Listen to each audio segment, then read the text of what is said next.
pambili lang bigas. So bago tayo makarating sa Tarasagulod, ito yung nakalagay sa direction na may dadaanan nga tayong rough road. Pero after ata nito may konting sementado pa na kalsada.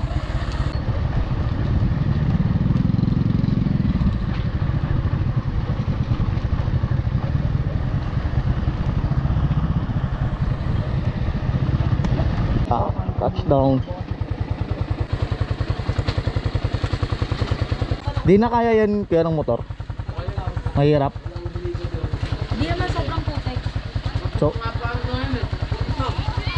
oh, okay lang yan. Expected na yan. Tara, baba lang namin yung gamit. Tapos akit na tayo. Bago kayo makapunta sa Gulod, ito yung parking space. Then doon tayo akit. And ayun yung multikabata eh. Diyan nata tayo pwede sumabay.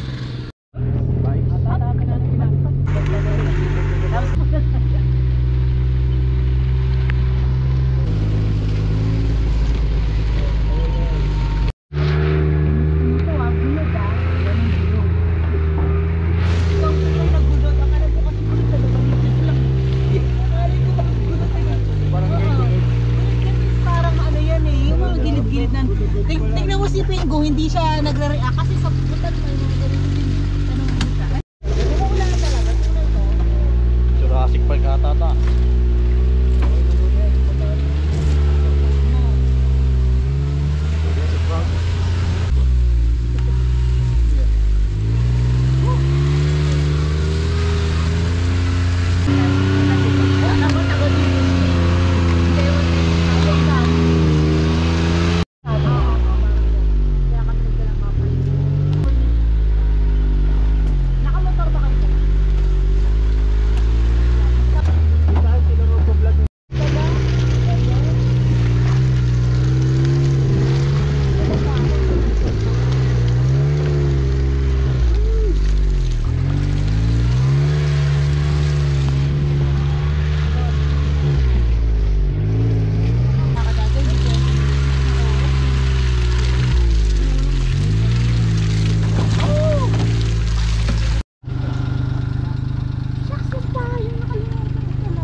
Ay, sorry. Ang bihira ka.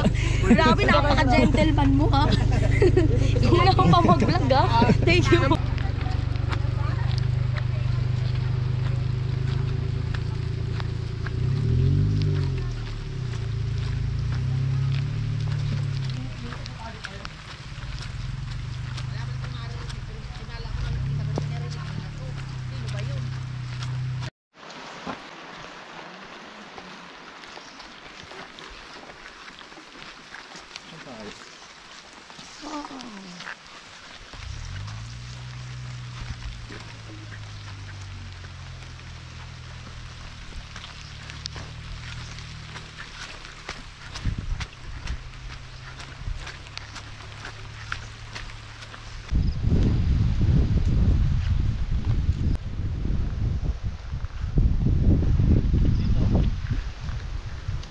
So yung mga tol, nandito na kami sa Tarasagulod.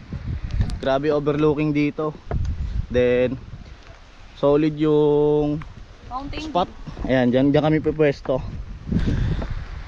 Muulan, saktong-sakto sa dala naming tent na nature hike na ngayon lang namin mabubuksan. As in literal.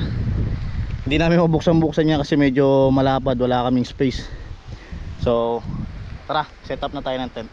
Kasa kaya dyan, Dob? Kasi yan, pabala. Tara.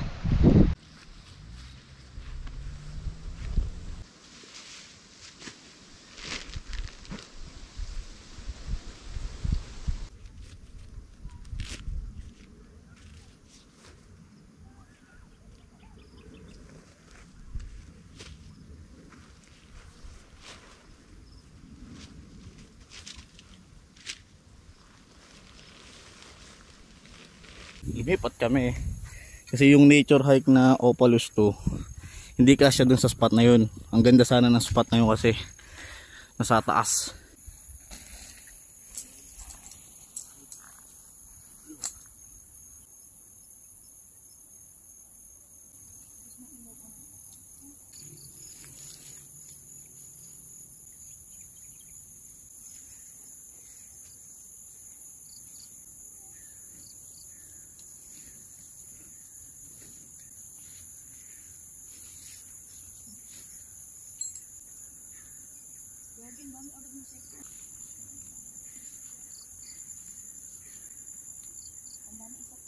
sa loob. Tingin sa loob. Dali. Oo nga, nakita ko kanina.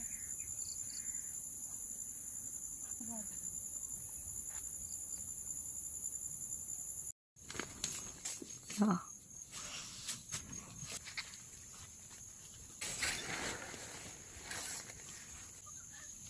Waterproof ba yung mat?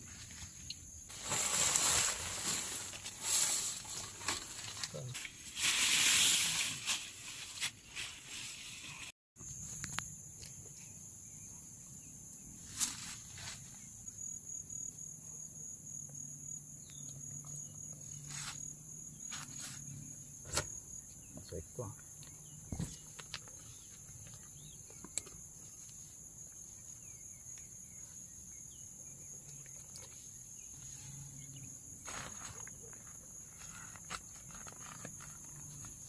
Kumusta?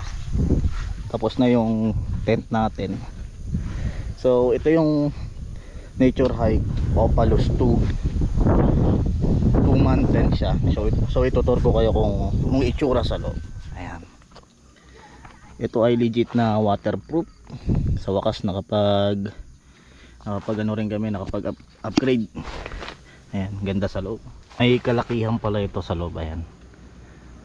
Saktong sakto siya sa dalawa, makakagalaw-galaw ka pa. Then yung haba niya is sa akin nasa 5'6" ako, pero saktong ano sa akin, medyo mahaba pa siya eh.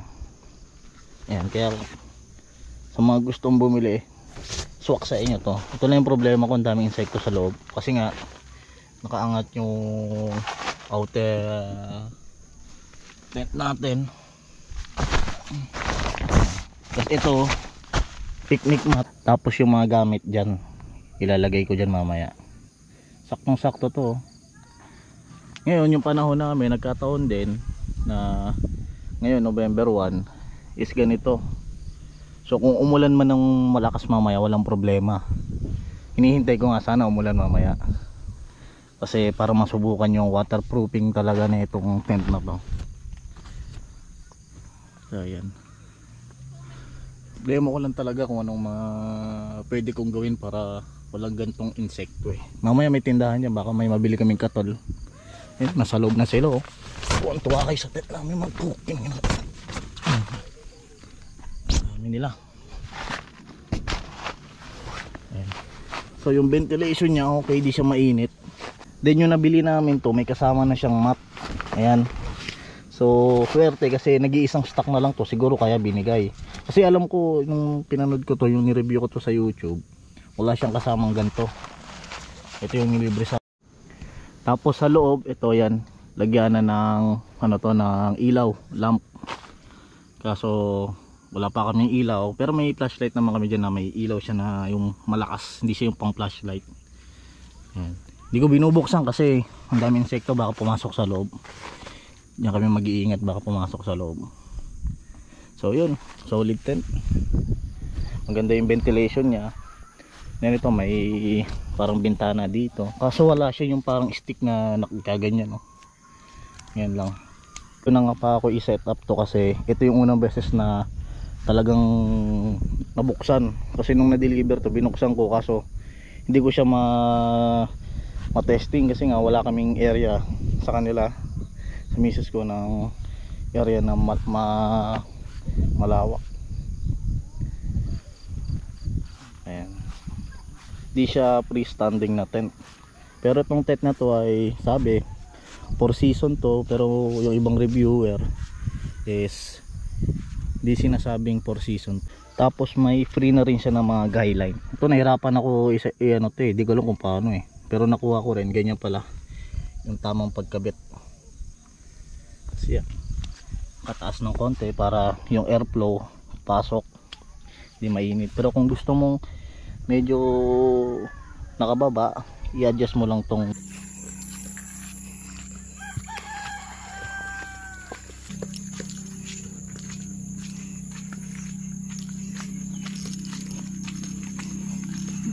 Ate, pabili pong kanin. Kanin. Opo, 2.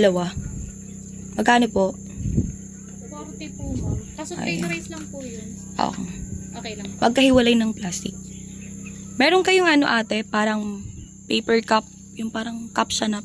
Meron naman po. Ilan po? Magkano yun? Dos po isa. Pwede po makita. Ganyan lang siya. Wala kayong parang lagyan na sopas. Wala po, ganito lang. Ano na lang ate, isa din tubig. Yung isang galon po. Apo, mineral. Kuhanin na lang ng...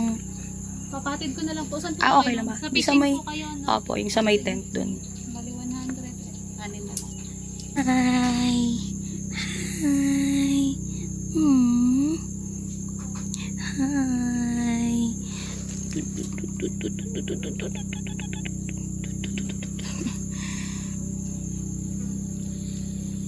Oy. Meron din kayo ate? Tawag dito yellow. Hindi sure ma'am, mamaya kung meron po eh. Depende sige, po kung sige. may makuha yung sasakyan. Okay. Thank you. Ayan guys. Ito na yung kanin for 20 pesos each. Ayan, so 2 plates, 40 pesos.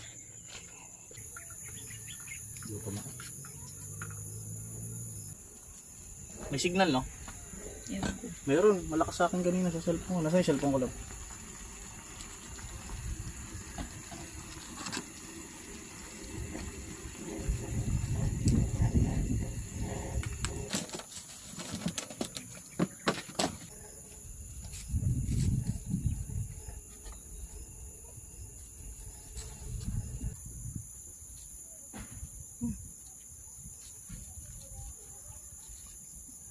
May tao ba nun?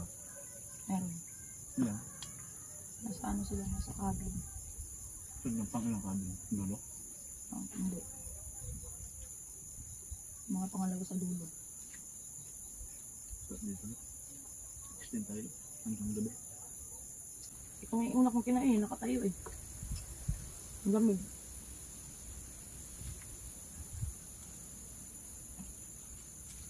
Tama nila, masyado na mahaba.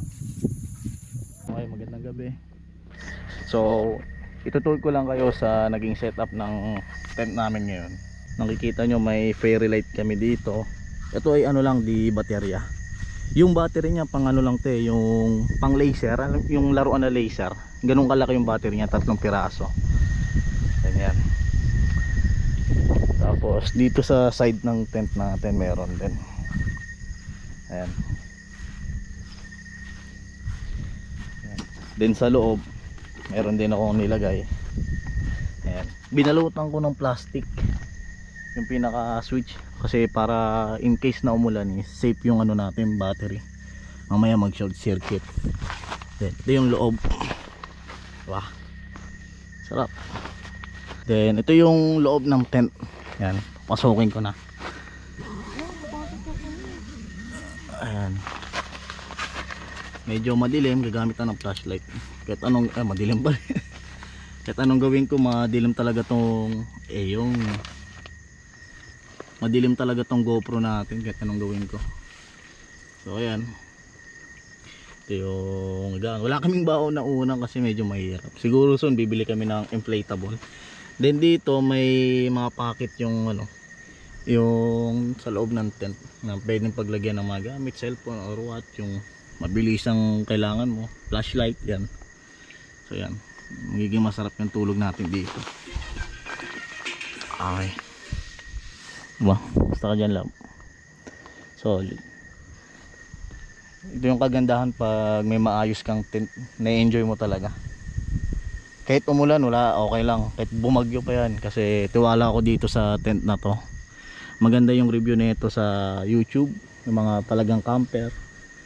Ginagamit nila to pang snow. Ayan, ayun na, may pumasok na. So isasara ko na kasi mahirap matulog na may mga ganyan.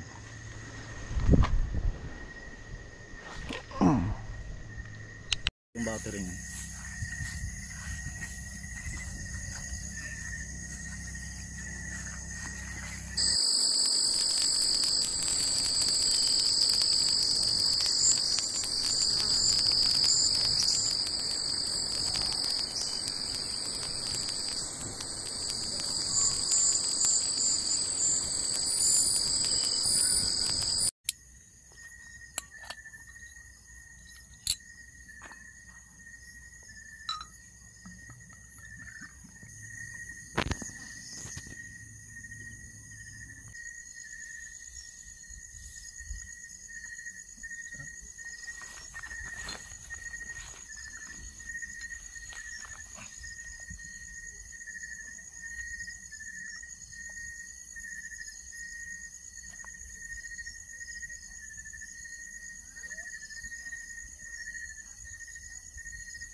Ayun, kagigising lang namin at prepare tayo ng breakfast. Ang ganda ng tent, magandang ventilation niya, malamig, unlike dun sa tent na ginagamit nung una is medyo mainit sa loob kasi hindi katulad nito, may inner tent saka outer siya. Ito, mapasok yung hangin dyan, and pinakamaganda sa lahat is waterproof. Ngayon umaambon, kahit yung tent na hindi waterproof okay lang sa gantong level ng ulan. Tara, punta tayo dun sa misis ko. Shake hands. Uy, galing. Isa pa. Uy, may mga camper din dito ngayon. Dab, ayaw mo dab. Lighter. Shout out boss Jomar. May mga vlogger din na nagpunta dito. Ayan, ganja.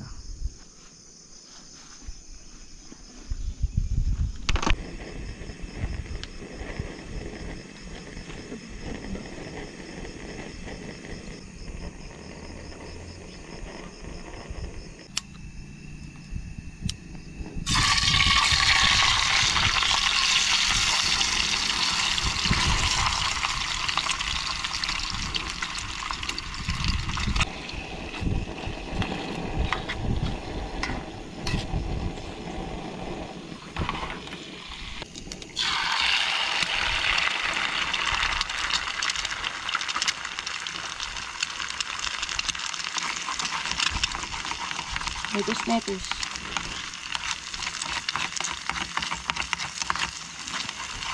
Ang galing naman.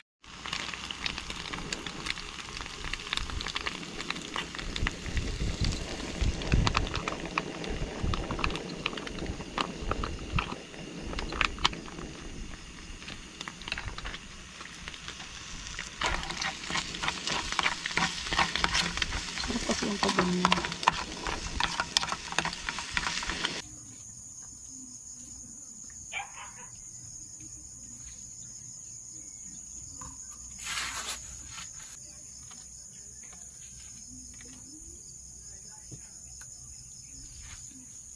Fucking bangod. Sabi.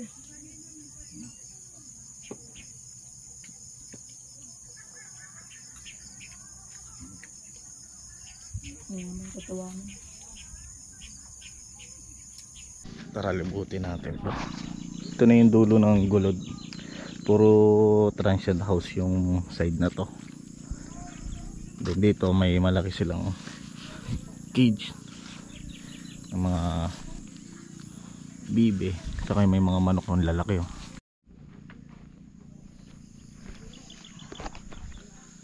Wow, ang ganda. Ang kita mo yung ano. Then dito yung pinaka entrance. Ayan, may mga ano sticker. Shoutout Jomar, pero sana wag lagyan ng maraming sticker kasi para ang kalat tignan. Then dito sa side, ito yung canteen ko yan, no? Ayan po. Ito yung canteen. Tara sa Gulod. Ayan.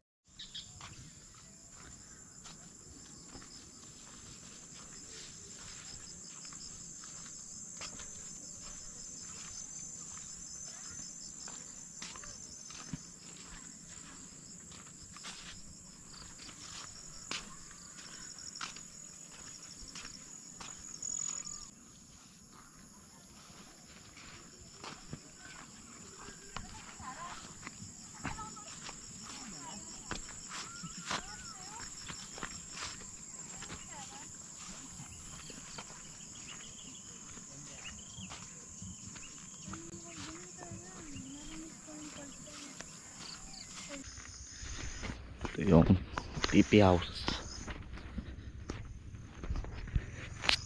Hindi ko alam yung presyo na ito, pero possible mga nasa 2,000 rin siguro to. Then ito yung mga open cottage na pwede mong gamitin, wala bayad yan. Ito yung mga ganda na sa taas.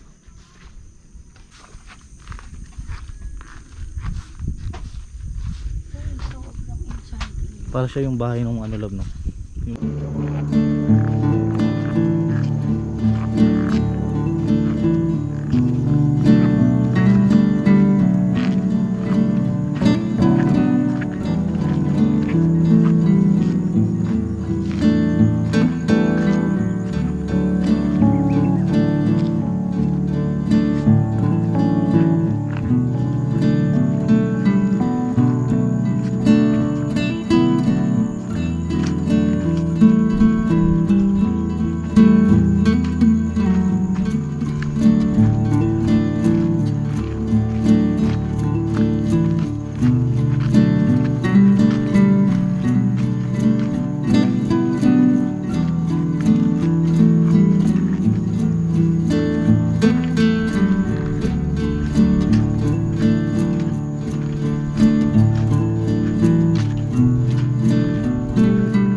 Sarap dito.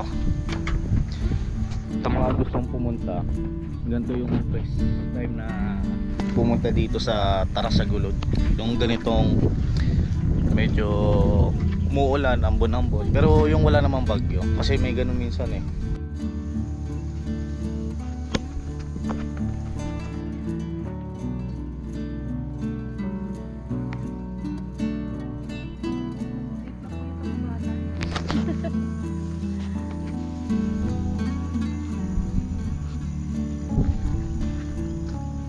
Ganda.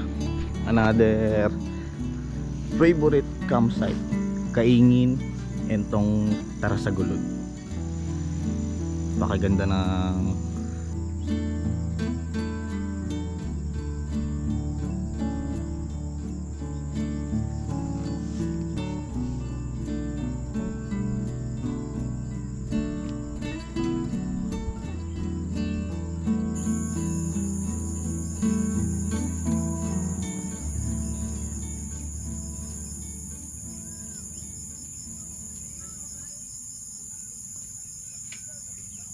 camp out na.